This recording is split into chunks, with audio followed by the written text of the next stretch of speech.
Hi mga Joe, another cake, another day. Grabe, namiss ko yung pag-voice over natin. Kumusta po ang buhay-buhay? Sana po ay okay po ang lahat. At ayun na nga, 2-tier nga yung ginawa nating cake ngayon. At ang ginamit nating frosting ay buttercream. At ang size ng cake is 7x5 and 5x5. At kung mapapansin nyo, sa may mesa na lang ako nag-crumb coat. Dahil paupo po nga ako, bawal akong nakatayo ng matagal. Kaya medyo madilim yung video natin. At alam nyo ba, itong si client ay from Angeles City, Pampanga pa. Marami din nagtatanong sa atin about sa cake natin from Angeles City, Mabalacat, and Madapdap. Gusto nga nilang mag-order, kaya lang kapag sinabi kong may service fee or shipping fee, umaayaw na sila. Although naiintindihan ko naman sila dahil medyo mataas nga yung service fee natin. Hindi ko naman pwedeng ibaba dahil sobrang taas nga ng gas, tapos yung sasakyan pa na gagamitin mo, yung gulong, lahat yan binabayaran. Kaya kung ako lang naman, kung pwede lang, iano ko na yan yung service fee. Pero hindi sobrang taas ng mga bilihin ngayon at saka yung gas. At nagre-range nga yung service fee ko, depende po sa location nyo. At buti na lang itong si Madam ay napaka-smooth kausap. Diyos ko. Nag-DM nga siya sa akin na mag-order daw siya ng cake. Tapos, ito yung pinapagaya niya sa akin. Ibang kulay nga lang. Gusto niya kulay pink. At dahil pala desisyon tayo, no? Kaya naman sinabihan ko si Madam na kung pwede, lagyan ko ng crown sa itaas. Pumayag nga dito si Madam. Sabi niya, ako na lang daw yung bahala. O, diba? Kapag ako na lang yung bahala, nagniningning yung yung tenga ko, tsaka mata, lahat na lang nagniningning. Gumamit nga tayo dito ng piping bag para hindi tayo mahirapan sa ano bang tawag dito? Nakalimutan ko na. O diba, pati yung ginagawa natin sa buhay-buhay, Diyos ko, nakakalimutan na.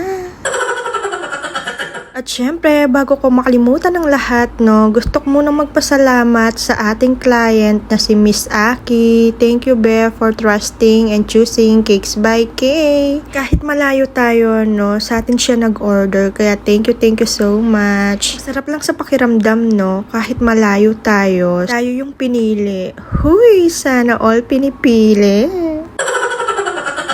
At maglalagay nga tayo dito ng edible gold foil. Opo, nakakain po yan. Siyempre, malinis po ang aking kamay. Naghugas po tayo dyan. Baka yung iba sabihin, bakit hindi ako naka-gloves? Pagkatapos ko ngang ilagay yung mga gold foil, dito naman tayo sa mga paro-paro G.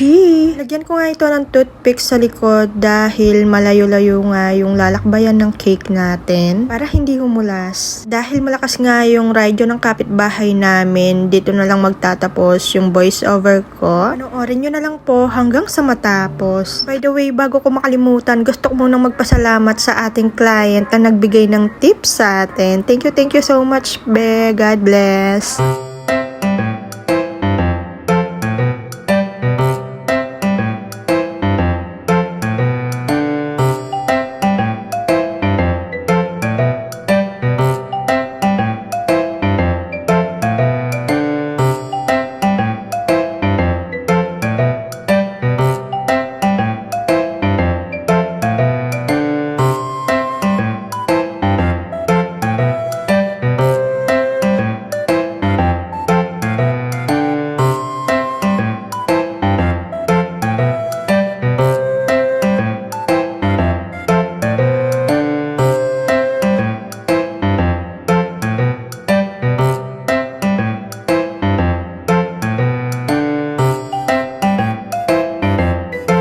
At ayan na nga, for delivery na nga tayo. Kaya naman sumama na tayong mag-deliver kay Jonyo. At dito nga kami dumaan sa may Clark. Parang kailan lang dito ako sumasakay sa may terminal. Yung nilalakaran ko sobrang layo, kaya naman payat na payat tayo nun. Mary J is in the spot tonight, and I'ma make you feel alright. Come on, baby. I will be shaking this dancery. Dito nga, tapos na nga tayong mag-deliver. Kaya naman, uwi na tayo. Thank you for watching. Mwah!